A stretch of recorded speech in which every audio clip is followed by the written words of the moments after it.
ಈ ಬಿಸಿಲಿನ ಬಾಯಾರಿಕೆನ ಕಮ್ಮಿ ಮಾಡ್ಲಿಕ್ಕೆ ನಾನಿವತ್ತು ಒಂದೊಳ್ಳೆ ಕಲ್ಲಂಗಡಿ ಜ್ಯೂಸ್ ರೆಸಿಪಿನ ನಿಮ್ ಜೊತೆಲಿ ಶೇರ್ ಮಾಡ್ತಾ ಇದ್ದೀನಿ. ಯಾರ್ ಬೇಕಾದ್ರೂ ತುಂಬಾ ಈಸಿಯಾಗಿ ಹಾಗೆ ಸಿಂಪಲ್ ಆಗಿ ಮಾಡ್ಕೊಳ್ಬಹುದು. ಟೇಸ್ಟ್ ಕೂಡ ಚೆನ್ನಾಗಿರುತ್ತೆ, ಹಾಗೇನೆ ಆರೋಗ್ಯಕ್ಕೂ ಕೂಡ ತುಂಬಾನೇ ಒಳ್ಳೆಯದು. ಈ ವಾಟರ್ ಮೆಲನ್ ಜ್ಯೂಸ್ಗೆ ಬೇಕಾಗಿರೋ ಇಂಗ್ರೀಡಿಯೆಂಟ್ಸ್ ಅನ್ನ ನಾನು ಡಿಸ್ಕ್ರಿಪ್ಷನ್ ಬಾಕ್ಸ್ ನಲ್ಲಿ ಕೊಟ್ಟಿರ್ತೇನೆ, ದಯವಿಟ್ಟು ಚೆಕ್ ಮಾಡಿ. ಈಗ ವಾಟರ್ ಮೆಲನ್ ಜ್ಯೂಸ್ ಮಾಡೋಣ. ಮೊದಲು ವಾಟರ್ ಮೆಲನ್ ಅನ್ನ ಕಟ್ ಮಾಡ್ಕೊಳ್ಳೋಣ. ನಾನಿಲ್ಲಿ ಒಂದು ವಾಟರ್ ಮೆಲನ್ ಅನ್ನ ತಗೊಂಡಿದ್ದೀನಿ. ಈಗ ವಾಟರ್ ಮೆಲನ್ ಅನ್ನ ಕಟ್ ಮಾಡ್ಕೊಳ್ಬೇಕು. ಕಟ್ ಮಾಡ್ಕೊಂಡು ಸ್ಮಾಲ್ ಪೀಸ್ ಗಳನ್ನಾಗಿ ಮಾಡ್ಕೊಂಡು ಸಿಪ್ಪೆನೆಲ್ಲ ತೆಗೆದು ವಾಟರ್ ಮೆಲನ್ ಅನ್ನ ಸಣ್ಣದಾಗಿ ಕಟ್ ಮಾಡ್ಕೊಳ್ಳೋಣ. ಈ ವಾಟರ್ ಮೆಲನ್ ಅನ್ನ ತಿನ್ನೋದ್ರಿಂದ ಅಥವಾ ಜ್ಯೂಸ್ ಕುಡಿಯೋದ್ರಿಂದ ನಮ್ಮ ಹೃದಯದ ಆರೋಗ್ಯಕ್ಕೆ ತುಂಬಾ ಒಳ್ಳೆಯದು. ಈಗ ಕಟ್ ಮಾಡ್ಕೊಂಡಿರೋ ಕಲ್ಲಂಗಡಿ ಹಣ್ಣನ್ನ ಮಿಕ್ಸಿ ಮಾಡ್ಕೊಳ್ಳೋಣ.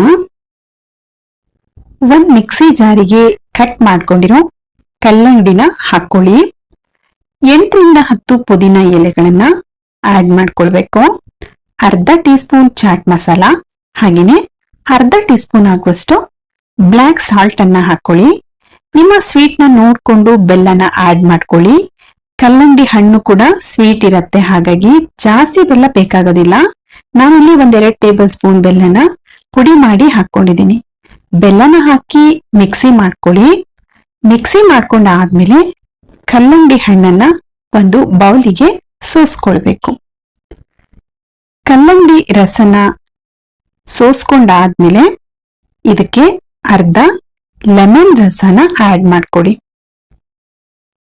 ನೀವು ನಮ್ಮ ಪೇಜ್ಗೆ ಹೊಸಬ್ರಾಗಿದ್ರೆ ದಯವಿಟ್ಟು ನಮ್ಮ ಪೇಜ್ ಅನ್ನ ಫಾಲೋ ಮಾಡಿ, ಹಾಗೇನೆ ಸಪೋರ್ಟ್ ಮಾಡಿ.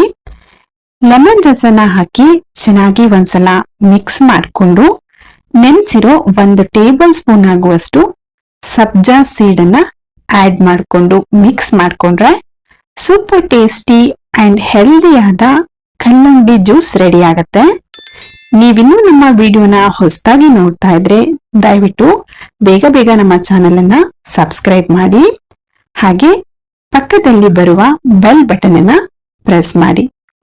ದಯವಿಟ್ಟು ನಮ್ಮ ವಿಡಿಯೋನ ಅತಿ ಹೆಚ್ಚಾಗಿ ಶೇರ್ ಮಾಡಿ, ನಮ್ಮ ಚಾನೆಲ್ಗೆ ಸಪೋರ್ಟ್ ಮಾಡಿ.